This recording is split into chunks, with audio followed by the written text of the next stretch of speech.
Hello and welcome back to Cracked Open with Coach Kristin. I am Coach Kristin. I am so grateful to have you here, especially today. We've got a juicy episode. I was working with one of my all-time favorite clients this morning, and we got on a discussion that I felt like, okay, it's time to talk about this. What the hell am I talking about? My client and I were talking about staying with familiar places, people, habits, things versus letting go of the familiar, of what makes us comfortable. And what letting go does is it allows us to grow. Let me give you a visual, because one thing I know to be true from years of studying psychology and human behavior is that our human brain learns by words and pictures. So I'm going to give you a visual. Yay for that. Thank you, Zoom. All right, so this is a little succulent that I've had, a year probably. When I left last week for vacation, it was more bulbous, like these fat plants down here at the bottom. And there were tons of them, like it was full. And when I got back from vacation, all those little full petals were dead. Like I went to water the plant and they just like dropped off. Am I overwatering my plants? Probably, but that's not what this is about. I'm an over-nurturer by trade, occupational hazard. So, came back, these heavy little suckers on the bottom were completely falling off. And I was like, great, I killed another plant. Like I thought I was getting this plant thing down. Like you could see my little plants back here. Like I was getting pretty good. I think I'm up to like 17 or something in my home. So I was really bummed that I killed this little guy. Here's what I found out. Within a couple of days, this started happening. And everything at the top is brand new growth. So what I thought was like, crap, I killed another plant. It's broken, gotta toss it, was actually how it was supposed to be. So, back to my client. They are spending time, as I have, as we all have, in places with folks that are not on our same path. Is that a crime? Is it going to kill you? No. What it is going to do is cause you to rot if you don't cut it out. Now, vulnerable moment. I'm 48.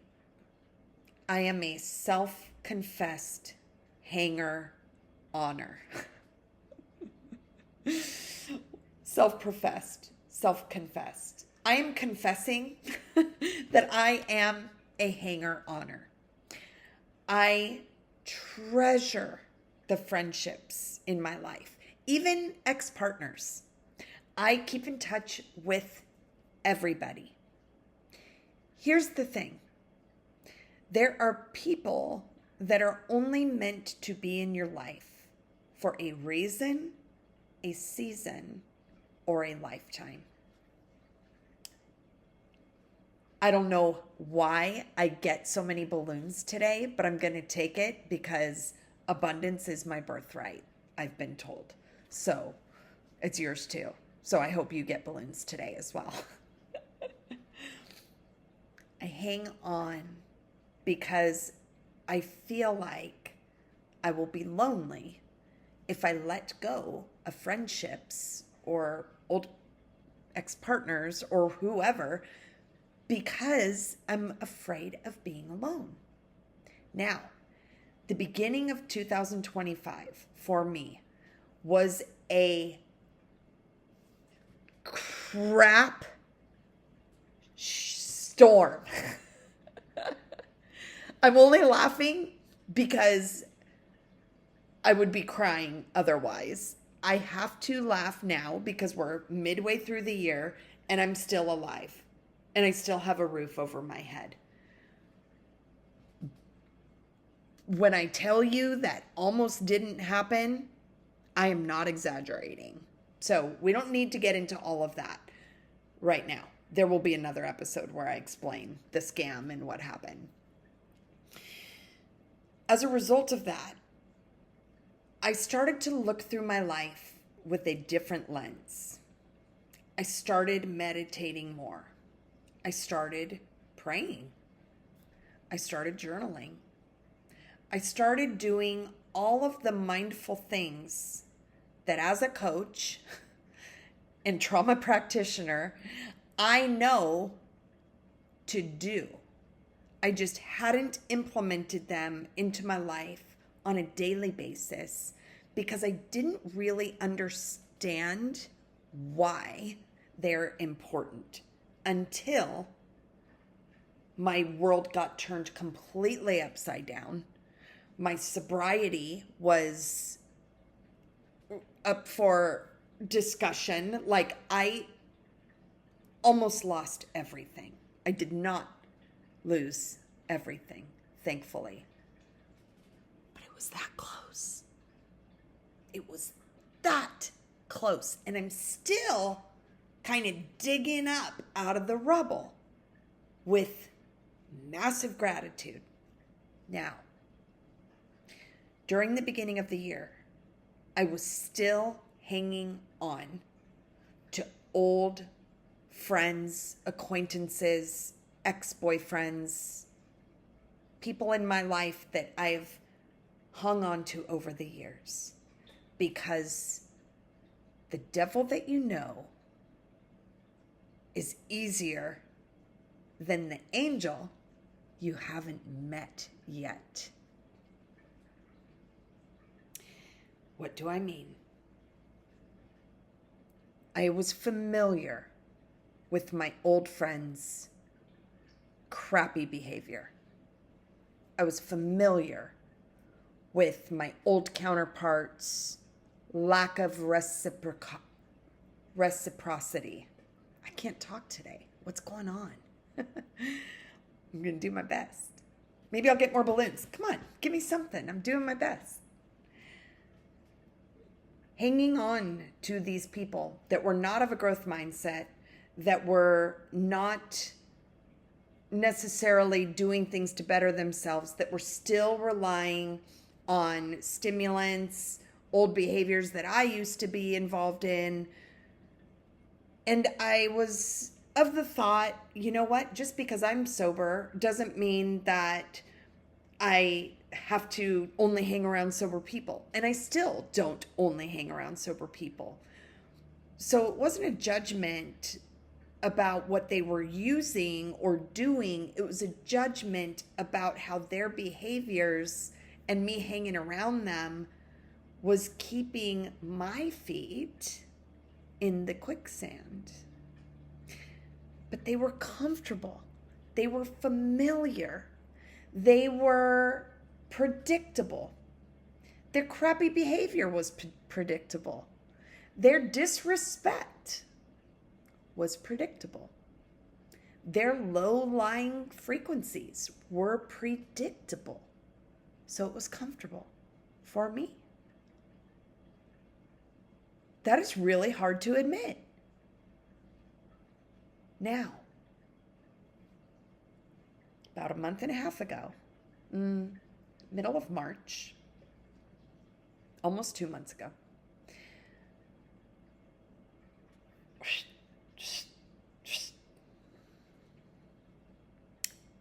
pulled out the deadweight, cut ties with the old non-reciprocal, low-vibrating friends. These are people that have been in my life 10, 15, 20 years. But this version of me is no longer available for non-reciprocal friendships. This version of me is no longer available for low-lying frequency companions.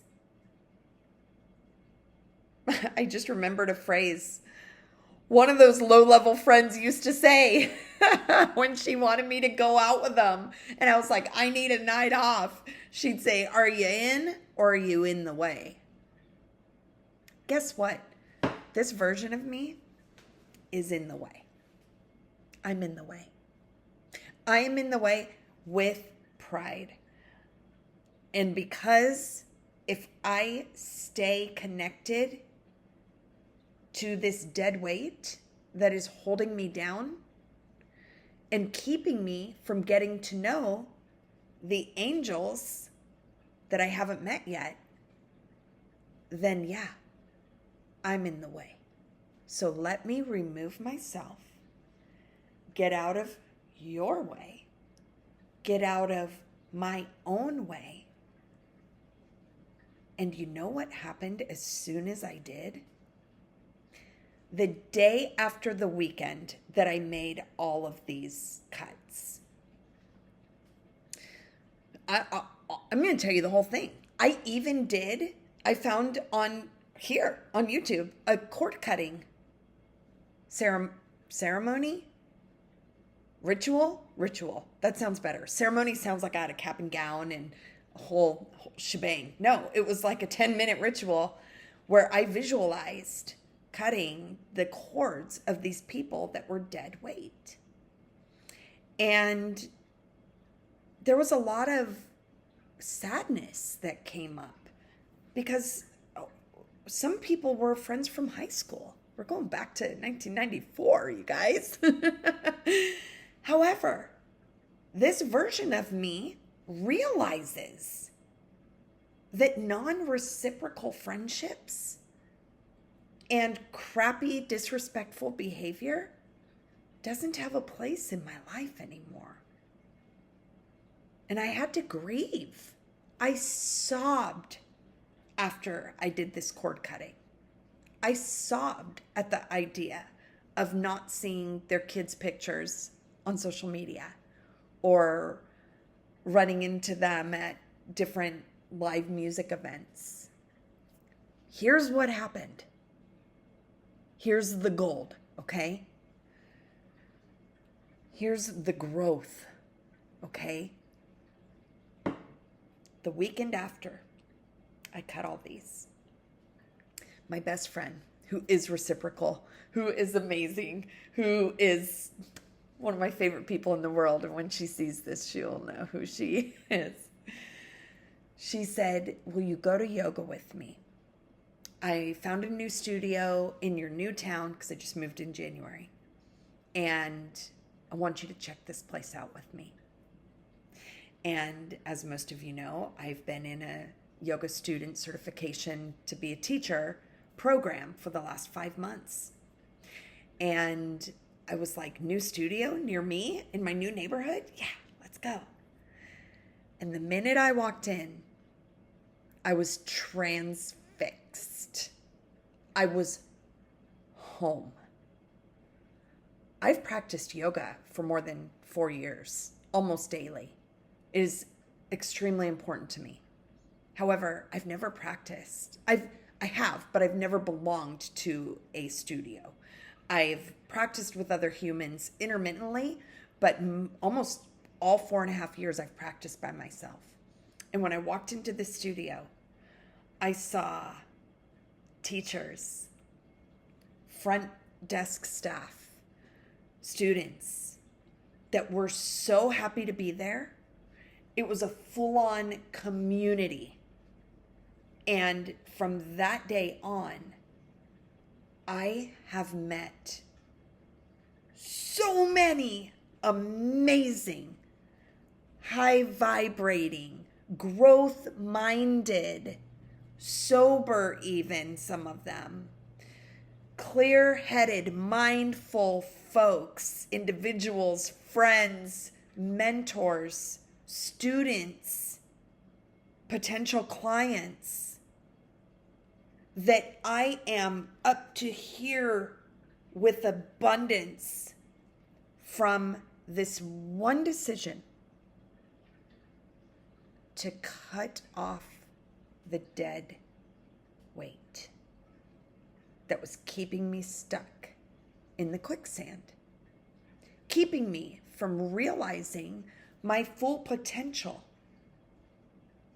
Now I have neighbors, friends, teachers, mentors, potentially students if I get to teach at this beautiful place, that I would never have experienced, at least not this fast, if I hadn't let go of the dead weight that was no longer serving me.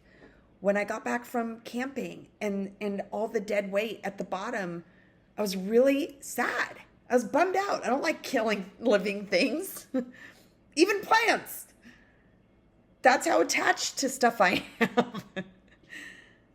And yet, to watch this grow 2 inches in 4 days has been a small miracle. To watch my community, my neighborhood, my friendships, my business grow as a result of letting go of the familiar devils that I knew. Guess what? Not one of them has reached out to me. Not a single one. I am giving you some active practice. I want you to think about this over the weekend. I want you to ask yourself, oh, by the way, active practice is what I call homework for my clients. So your active practice is to think about, what is dead weight that is so comfortable to you, so familiar to you? It is the devil that you know. And these are people that you go to, that maybe you party with, or maybe you knew in high school or college, and you guys aren't like this. Maybe it's not reciprocal. Maybe they're a little flaky, but you've known them for 30 years, so you can't just cut them off. Is it worth it to you? I want you to ask yourself, is it worth it to you? Another really close person in my life taught me a phrase. I'd rather have 4 quarters than 100 pennies. It is human nature to want to belong and be part of. So it is very common, especially for former people pleasers like myself, to amass big groups of friends so that we feel like we belong, so that we never feel like we will be alone. And that is okay. That is human nature. And what you don't know, maybe you didn't realize they're holding you down. By letting them go and stepping into the unfamiliar and being available for new blessings, new people, new inspirations, new mentors, new potential partners to come into your life that are meant for you. The angel you haven't met yet.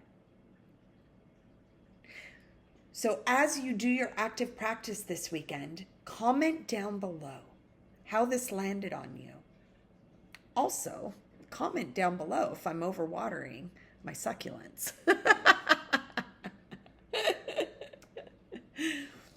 If this episode was helpful to you, I would love to know. If you think it will be helpful to a friend, family member, or loved one, please share them. We are growing here at Cracked Open exponentially, and I'm so excited. Every time I look at new viewers or new subscribers, I am overfilled with joy because this has been a dream of mine for a very long time. So for all of you that have watched this, thank you with all of my heart, and I absolutely Look forward to hearing your stories of soaring after you drop, cut, release your dead weight. Goodbye for now. Thank you for watching.